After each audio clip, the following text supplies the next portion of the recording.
तो कहानी की शुरुआत होती है जायोंग नाम की एक लड़की को दिखाते हुए, जो अचानक नींद से जागती है क्योंकि एक छोटा सा बबल उसके माथे पर आकर फूटा है। उसे कुछ अजीब सी आवाजें सुनाई देती हैं। जब वो दरवाजे से बाहर झांकती है तो उसे अपनी बहन इन योंग हॉलवे में दिखाई देती है, लेकिन वो नॉर्मल नहीं चल रही थी। वो लंगड़ा कर गोल गोल घूम रही थी और दूर से देखने में ये बहुत ही ज्यादा खौफनाक लग रहा था। तब जायोंग डर गई क्योंकि उसे लगा ये कोई शैतान है या कोई दूसरी एंटिटी, लेकिन ये जानकर भी उसे आराम नहीं मिला कि ये उसकी बहन थी, क्योंकि खौफनाक तरीके से उसकी बहन ने ही उसके ऊपर हमला कर दिया था। वो उसके ऊपर बैठकर उसका गला घोंटने लग जाती है और अजीब डरावनी हंसी हंसने लगती है। वो तड़पती है और एक झटके से उसकी नींद खुल जाती है और तब जाकर उसे रियलाइज होता है कि ये बस उसका एक बुरा ख्वाब था। हम देखते हैं कि यहाँ पर उसकी स्टेप सिस्टर उसे रिलैक्स करने की कोशिश कर रही थी। जल्द ही हमें ये भी पता चल जाता है कि जायोंग एक सुपरनैचुरल क्लब का हिस्सा है। वो अपने दोस्तों के साथ एक वीडियो कॉल पर बात करती है, जिसका लीडर जीहो नाम का एक लड़का है। जीहो एक यूट्यूब कॉन्टेस्ट को लेकर बहुत ही ज्यादा एक्साइटेड है, जिसमें जीतने वाले को $50,000 मिलने वाले हैं। वो प्लान बनाते हैं कि वो लोग एक फेक हॉरर डॉक्यूमेंट्री बनाएंगे, जिसमें वो एक खतरनाक रिचुअल यानी किसी एंटिटी को बुलाने का नाटक करेंगे, जिसके लिए ये लोग एक सुनसान बिल्डिंग में जाने का फैसला करते हैं। और इस बिल्डिंग के बारे में पहले से ही बहुत सी कहानियां ये भी मशहूर हैं कि इस बिल्डिंग में जो कोई भी जाता है वो गायब हो जाता है। बाकी दोस्त थोड़े डाउट में थे कि उन्हें ये करना भी चाहिए या नहीं, लेकिन पैसे के चक्कर में सभी मान जाते हैं। जायोंग अपनी स्टेप सिस्टर को भी इनवाइट करती है। वो थोड़ी डरपोक है, लेकिन फिर भी जायोंग की वजह से मान जाती है और इस तरह इनके ग्रुप के लोग पूरे हो जाते हैं। वो लोग लोकेशन पर पहुंच जाते हैं, जो एक पुरानी बिल्डिंग की बेसमेंट है और बहुत ही डरावनी है ये जगह। कमरे के बिल्कुल दरमियान में काले और गंदे पानी का एक बहुत बड़ा सा टैंक रखा हुआ है। जीहो इस गंदे टैंक की हिस्ट्री बताता है कि पुराने जमाने में यहाँ पर पानी प्रोसेस किया जाता था और माना जाता है कि यहाँ पर बहुत सी सोल्स कैद हैं जो इस प्रिजर्वर में खींची चली आई थी। वो कहता है कि पानी गहरा नहीं है, लेकिन उन सोल्स की वजह से देखने पर ये पानी बॉटमलेस लगता है। वीडियो तो इन्हें फेक ही बनानी थी, लेकिन लोगों को तो नहीं बताना था। वीडियो को जरा ओरिजिनल बनाने के लिए जीहो सबको कहता है कि वो कागज पर कुछ ऐसे क्वेश्चंस लिखेंगे जो वो सोल्स से पूछना चाहते हैं। सब उसकी बात मान जाते हैं, लेकिन यहाँ पर जायोंग के दिमाग में कुछ और ही चल रहा था। वो सब लोगों से कहती है, क्यों ना फेक वीडियो बनाने से पहले हम सच में एक मर्तबा रिचुअल ही ट्राई करें। देखो सच सच ही होता है। अगर सच में हमारे कैमरास में कुछ कैप्चर हो गया तो कॉन्टेस्ट हर हाल में हम ही जीत जाएंगे। अगर रिचुअल नाकाम हो गया तो भी कोई मसला नहीं है। हम पहले वाली आइडिया पर काम करते हुए सारी फेक वीडियो बना लेंगे। जीहो मान जाता है। जायोंग रिचुअल की तैयारी शुरू करती है। अब इन्हें एक वो इंसान भी चाहिए था जो वेसल बनता, यानी जिसकी बॉडी के अंदर सोल आकर इन लोगों से कांटेक्ट कर पाती। जायोंग की सिस्टर ही वॉलंटियर करती है और वेसल बनने का फैसला करती है। अपनी बहन को वॉलंटियर करता हुआ देखकर जायोंग को उसके ऊपर बहुत प्यार आया था और वो यहाँ पर उसे एक चेन गिफ्ट करती है पाँव में पहनने के लिए। सियोवो यानी उसकी बहन खुश होकर उसे गले लगा लेती है, क्योंकि जायोंग ने पहली मर्तबा उसे कोई गिफ्ट दिया था। अब रिचुअल शुरू होता है। ये लोग यहाँ पर एक बहुत बड़ा सा स्टार बनाकर स्टार के एक एक कॉर्नर में बैठ जाते हैं और सियोवो दरमियान में उस काले पानी के अंदर जाकर खड़ी हो जाती है। उसके चेहरे को जायोंग एक पेपर बैग से अच्छी तरह ढक देती है, जिसके बाद ये सब लोग इसी गंदे टैंक में से एक एक बोल पानी लेते हैं और अपने पास रख लेते हैं। इस रिचुअल के रूल्स बहुत ही ज्यादा सख्त हैं। इस रिचुअल को खत्म करने के लिए जिस सोल को इन्होंने रिचुअल के अंदर बुलाया होगा उससे इन्हें बुलवाना होगा, प्लीज लीव। और उसके बाद ही सीवो के चेहरे से वो बैग हटाना होगा जो इस टाइम उसके चेहरे पर था और इस दौरान कोई भी रिचुअल वाले स्टार से बाहर नहीं निकल सकता। पहले तो ऐसा कुछ भी नहीं होता, सब बोर होने लग जाते हैं और इन्हें ये भी लगने लगता है कि रिचुअल फेल हो गया है। लेकिन तभी अचानक सीवो के सर के ऊपर एक बबल टकराता है। अचानक कमरे में जोर जोर से थपथपाने की आवाजें आने लगती हैं, लाइट्स फ्लिकर करती हैं और सीवो का जिस्म भी अजीब तरीके से मुड़ने लगता है, जैसे उसकी हड्डियां टूट रही हों। उसके चेहरे पर चढ़ा हुआ बैग खुद ब खुद गीला हो जाता है और वो अपनी आंखों की तरफ से उस बैग को फाड़ देती है और देखने को मिलता है उसकी आंखें बिल्कुल बदल चुकी हैं, पूरी की पूरी काली हो चुकी हैं, जिसका मतलब है कि वो पोसेस हो गई है। अजीब तरीके से वो अपना हाथ खड़ा करती है और जैसे ही उसका हाथ घूमता है एक एक करके वो हाथ सबकी तरफ इशारा करता है। सीवो का हाथ जो इशारे से लिख रहा था वो सब उन लोगों के कागज पर लिखा हुआ आ रहा था, जिस कागज पर इन्होंने अपने सवाल लिखकर उस पानी वाले बोल के अंदर डाले थे। सबने जो सवाल पूछे थे उनका जवाब राइट या रॉन्ग में आ रहा था। जायोंग और जीहो दोनों के सवालों का जवाब राइट था, जबकि 2 लोगों के सवालों का जवाब रॉन्ग था। और इनकी बस एक साथी ऐसी थी जिसके जवाब में फ्लावर लिखा हुआ आया था। अभी इन्हें डर नहीं लग रहा था, लेकिन फिर जब सीव वो अजीब डरावनी आवाज में बोलने लगी तो इनकी सांसें इनके हलक में अटक गईं। उसने गिनती शुरू की, वो भी 662 से, फिर 663, 664 और जैसे ही वो 666 पर पहुंची उसने अपनी डरावनी आवाज में चिल्लाते हुए जायोंग के ऊपर हमला कर दिया। लेकिन वो उस टैंक से बाहर नहीं निकल पा रही थी, ऐसे जैसे सीवो के पाँव को किसी ने उस टैंक के अंदर पकड़ रखा हो। तभी एकदम से यहाँ पर लाइट चली जाती है और अंधेरा छा जाता है। जब जीहो अपने कैमरा का नाइट विजन ऑन करता है तो वो देखता है कि सीवो पानी में लंगड़ा कर चल रही है, बिल्कुल वैसे ही जैसे जायोंग के ख्वाब में उसकी बहन चल रही थी। ये सब लोग उसकी ये हालत देखकर डर जाते हैं और सीवो को बचाने के लिए भागते हैं और उसे उस पानी वाले टैंक से खींचकर बाहर निकाल देते हैं। वो इस टाइम बेहोश हो जाती है और हम देखते हैं कि उसके पाँव पर एक बहुत ही अजीब सा निशान बन गया था, जैसे कोई टैटू। इसे देखकर सब पैनिक करने लगे थे। ये तो वो समझ गए थे कि उनके साथ ये रिचुअल सच में हो चुका है। जीहो तो डरने के बजाय एक्साइटेड हो चुका था।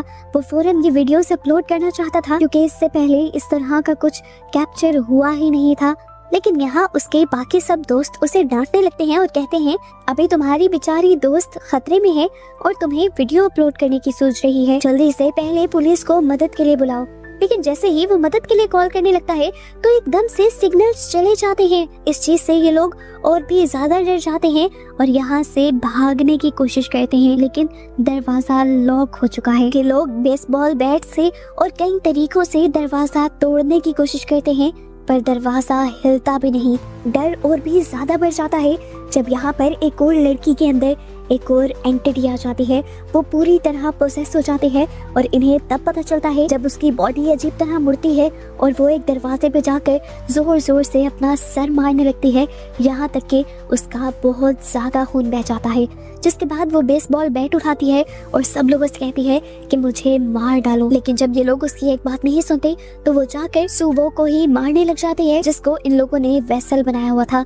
सीवो को बचाने के लिए सब लोग उसे रोकने लग जाते हैं और आखिर सिचुएशन कंट्रोल करने के लिए जीहो डर के मारे बेसबॉल बैट उठाकर उसके सर पर मार ही देता है। आखिर वो लड़की मर जाती है और सारे शौक से जीहो को देखते रहते हैं। जीहो कहता है मैंने सब जानबूझकर नहीं किया, पर यहाँ जीहो के साथी को पता चल जाता है कि वो झूठ बोल रहा था क्योंकि उसने मरी हुई लड़की की चिट पर से सवाल पढ़ लिया था जो उसे सोल से पूछना था। सवाल ये था कि क्या मैं जीहो से बच पाऊंगी या नहीं। सोल ने ना का जवाब दिया था। अब इस सवाल के पीछे का राज हमें पता चलता है कि असल में उस लड़की का अपने टीचर के साथ अफेयर था और जब जीहो को ये बात पता चली तो जीहो ने उन दोनों की वीडियो बना ली और वो ज्यादातर उसी लड़की को ब्लैकमेल करने लगा। और आखिर जब वो लड़की उसकी ब्लैकमेलिंग से तंग आ गई तो उसने उल्टा जीहो को ही ब्लैकमेल करना शुरू कर दिया और कहा कि तुम्हारी वो वीडियो जो तुमने हमारी बनाई है वो भी मेरे पास है और सारी चैट भी मेरे पास है। अब मैं पुलिस में जाकर तुम्हारी कंप्लेन कर दूंगी। पुलिस मेरी वीडियो भी डिलीट कर देगी, सच सामने भी नहीं आने देगी और तुम फंस जाओगे। इसीलिए उस दिन के बाद से जीहो उस लड़की के पीछे पड़ गया था। सीन्स दोबारा प्रेजेंट में आते हैं जहाँ जीहो सभी लोगों को ये यकीन दिलवाने की कोशिश कर रहा है कि मैं इनोसेंट हूँ। तभी अचानक यहाँ की लाइट्स फट जाती हैं और अंधेरे में जीहो गायब हो जाता है। जब लाइट्स वापस आई तो जीहो एक चाकू लेकर बैठा हुआ था, बिल्कुल पागलों की तरह। अचानक ही वो अपने साथी के ऊपर हमला कर देता है, जिस हमले से तो ये लोग उस साथी को बचा लेते हैं, जिसके बाद सब मिलकर जीहो को रस्सी से बांध देते हैं। इन्होंने तो यहाँ पर एक रेसल बनाया था, लेकिन यहाँ हर कोई प्रोसेस क्यों होता जा रहा था। जायोंग को ये सब जब गलत लगता है तो वो दोबारा रिचुअल वाली बुक को पढ़ने लगती है और उसे रियलाइज होता है कि उन्होंने ये रिचुअल सही से खत्म नहीं किया उन्होंने एक बहुत बड़ी गड़बड़ी कर दी थी, इस रिचुअल के रूल्स तोड़ दिए थे और सोल से ये नहीं बुलवाया था प्लीज लीव। वो डिसाइड करते हैं कि जान बचाने के लिए उन्हें रिचुअल फिर से करना होगा। पर अब मसला ये था कि जायोंग की बहन मर चुकी थी उस लड़की के हमले की वजह से। ये लोग अब उसकी लाश को ही अंदर खड़ा कर देते हैं और एकदम से वो जिंदा भी हो जाती है और जिंदा होते ही वो उस लड़की की लाश की तरफ इशारा करती है जिसने उसे मारा था और फिर बाकियों की तरफ इशारा करती है। ऐसा लगता है कि सब ठीक होने लगा है क्योंकि पहले की तरह रिचुअल चल रहा था। जिस तरह पहले सोवो ने सबके ऊपर इशारा किया था अभी भी सब वैसा ही चल रहा था। एक एक करके सब लोग अब रूल्स के मुताबिक इस सर्कल से बाहर निकल रहे थे और अचानक यहाँ पर सबके फोन्स बजने लगते हैं, जिसका मतलब था कि सिग्नल्स वापस आ गए हैं और वो लोग पुलिस को कॉल कर सकते हैं। ये लोग तो पुलिस को कॉल करने लग जाते हैं, लेकिन वो लड़का जो अभी अभी जीहो के हमले से बचा था वो जायोंग को मैसेज करके अपने दिल की बात कहता है। जायोंग और उन दोनों को लग रहा था कि उनका अच्छा वक्त शुरू होने वाला है, पर वो नहीं जानते थे कि यही उनका सबसे बुरा वक्त होगा। उनकी यहाँ पर जलाई हुई सारी कैंडल्स और लाइट्स दोबारा से बुझ जाती हैं। लाइट जब वापस आई तो दिखाया गया कि जीहो अपनी रस्सियां खोल चुका है। वो पोजेस हुए अंदाज में आगे बढ़ता है और किसी ट्रांस में चाकू लेते हुए अपना गला काट लेता है। यहाँ पर हमें पता चलता है कि ये लोग जो जो अपना सवाल पूछ रहे थे उसके पूरा होते ही ये लोग मरते जा रहे थे। हमें पता चला कि जीहो ने सवाल पूछा था कि क्या उसकी वीडियो के ऊपर 1 मिलियन व्यूज आ जाएंगे। जीहो के साथी ने जब फोन चेक किया तो उन्हें पता चला कि 1 मिलियन व्यूज आ चुके थे, वीडियो वायरल हो चुकी थी और प्रोफेसी सच होने के बाद जीहो इसीलिए मर गया था। अब तो डर इनको पागल कर देता है। ये लोग सोचते हैं इन्होंने रिचुअल किया ही क्यों। जैसे जैसे वो प्रोफेसी सच होगी ये लोग मरते जाएंगे। वो लड़की जिसको अपने सवाल के जवाब में फ्लावर लिखा हुआ मिला था वो जल्दी से दरवाजे की तरफ भागती है और मदद के लिए चिल्लाती है और यहाँ देखने को मिलता है कि कोई ना दिखने वाली ताकत उसका गला घोंटने लग जाती है। गला दबाने के बाद वही एंटिटी उसे हवा में उठाकर पानी में फेंक देती है। बाकी लोग उसे बचाने की कोशिश करते हैं लेकिन एंटिटी ने अभी भी उसके सर को पानी में डुबा कर रखा हुआ था।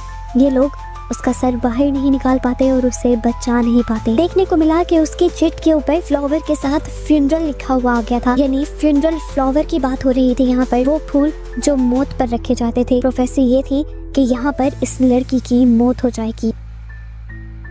अब यहाँ पर बस 2 लोग बचे थे, डोंग वो लड़का जिसने जायोंग को मैसेज किया था और जायोंग खुद। इस टाइम उसकी बहन भी थी यहाँ पर, लेकिन वो ये नहीं जानती थी कि उसकी बहन मर गई है या अभी भी जिंदा है और बेहोश है, क्योंकि पानी में खड़ा करने की वजह से वो एक मर्तबा जिंदा हुई थी। ये लोग बहुत ज्यादा डर रहे होते हैं और यहाँ से निकलने का फैसला करते हैं। ये दोनों ही इस पूरी जगह को चेक करते हैं और इन्हें एक खुफिया दरवाजा भी मिलता है जो खुल जाता है। अंदर इन्हें एक ऐसा कपड़ा मिला जिसके ऊपर बड़ा सा मौत लिखा हुआ था और इसी कपड़े के पीछे एक रूल भी लिखा था कि जब 5 प्रोफेसीज पूरी हो जाएंगी तब यहाँ पर एक जिस्म मिलेगा। जायोंग समझ जाती है कि एक जिस्म से मुराद एक इंसान है। वो ये समझ गई थी कि अब या फिर वो बचेगी या फिर उसका दोस्त। जायोंग जो पहले से ही मेंटली अपने आप को इन चीजों के लिए प्रिपेयर करके आई थी, उससे बिल्कुल डर नहीं लगता और वो जाकर अपने ही दोस्त को मार देती है। और यहीं पर हमें ये ट्विस्ट पता चलता है कि जायोंग ने ही ये सब प्लान किया था। यहाँ पर पता चलता है कि असल में जायोंग की छोटी बहन इनयोंग की मौत हो गई थी, जिसे हमने मूवी के स्टार्ट में उसके ख्वाब में भी देखा था। जायोंग अपनी बहन से बहुत ज्यादा प्यार करती थी। उसकी मौत के बाद वो बिल्कुल टूट गई और उसके डैड ने भी उसका ख्याल नहीं किया, वो भी दूसरी शादी कराई। और यहाँ पर उसे अपनी एक स्टेप सिस्टर मिली, लेकिन उसने अपने स्टेप सिस्टर से कभी प्यार नहीं किया था। वो सिर्फ अपनी पहले वाली बहन को ही वापस लाना चाहती थी। और तब उसे पता चला इस रिचुअल के बारे में, पता चला कि वो अपनी बहन को जिंदा कर सकती थी, उसकी सोल को इस दुनिया में ला सकती थी वापस, लेकिन इसके बदले उसे 5 कुर्बानियां चाहिए थी, वो भी इंसानों की। 5 लोगों को मारने के बाद ही उसे उसकी बहन मिलती। डोंग ने यानी जायोंग के दोस्त ने भी वही रूल जाकर वहाँ पर पढ़ लिया था। 4 दोस्तों को तो वो यहाँ पर अपने मार चुकी थी इस प्लान के तहत। अब उसे आखिरी सेक्रीफाइस देना था, जिसके लिए वो अपनी स्टेप सिस्टर स्यूवो का ही सोचती है। जैसे ही वो ये आखिरी सेक्रीफाइस पूरा करती है, यहाँ पर उसे एक बबल उड़ता हुआ दिखाई देता है, जिसके अंदर वो अपनी छोटी बहन को देख लेती है। उसे देखकर वो रोने लगी थी। वो अपनी बहन से माफिया मांगती है और कहती है, मैं तुम्हारा हमेशा ख्याल रखूंगी, प्लीज मुझसे दूर मत जाना। जायोंग खुश थी कि उसकी उसका रिचुअल पूरा होने वाला है। लेकिन तभी यहाँ पर एक बहुत बड़ा ट्विस्ट आ जाता है। उसकी बहन की सोल अचानक भयानक बन जाती है और पता चलता है कि ये भी उसकी बहन की सोल नहीं थी, बल्कि एक डीमन यानी शैतान था जो जायोंग को धोखा दे रहा था और उसी से ये सब करवा रहा था। वो अब जायोंग से कहता है, तुम्हारे दोस्त सवाल पूछ रहे हैं कि तुमने उन्हें क्यों मारा। जायोंग कंफ्यूज होकर उसे देखने लग जाता है और शैतान जोर जोर से हंसने लग जाता है और कहता है, मुझे हेल से निकालने के लिए शुक्रिया। वो सारा रिचुअल बस मुझे हेल से निकालने के लिए था। मैं आज तक किसी इंतजार में था कि कोई मेरी जाल में फंसे और उस रिचुअल को पूरा करे। ये कहते ही वो जायोंग का गला पकड़ लेता है और जायोंग को एहसास हो जाता है कि उसके साथ बहुत बड़ा धोखा हुआ है और उसने भी अपने लोगों के साथ बहुत ज्यादा बुरा कर दिया है। आखिर वो शैतान जायोंग का गला घोटकर उसे मार देता है और उसकी सोल को निकालकर उसे पानी में कैद कर देता है, जिस पानी से उसने रिचुअल को स्टार्ट किया था। इस टाइम पर हमें उसका रिचुअल से पूछा गया सवाल दिखाया जाता है, जिसमें उसने पूछा था कि क्या मैं दोबारा अपनी बहन को देख पाऊंगी, और जवाब था हाँ। उसने बबल के अंदर थोड़ी सी अपनी बहन की झलक देखी भी और उसकी प्रोफेसी पूरी होते ही वो भी मर गई। मूवी के पोस्ट क्रेडिट सीन में हमें इन सब लोगों की रिचुअल से पहले की वीडियो दिखाई जाती है। सभी लोग बहुत ज्यादा खुश थे। सभी लोग अपने अपने ख्वाब बता रहे थे। जैसे जीहो स्टार बनना चाहता था, जायोंग जिंदगी में बहुत ज्यादा खुश रहना चाहती थी और सुवो ने अपनी ही बहन के लिए विश की थी कि मैं अपनी बहन को हमेशा खुश रखना चाहती हूँ। सभी लोग खुश थे और एक्साइटेड थे, लेकिन इस एक गलत कदम ने सबकी जान ले ली, उन सबको मार दिया और ऐसे ही इस बुरे एंड के साथ ही मूवी यहाँ खत्म हो जाती है।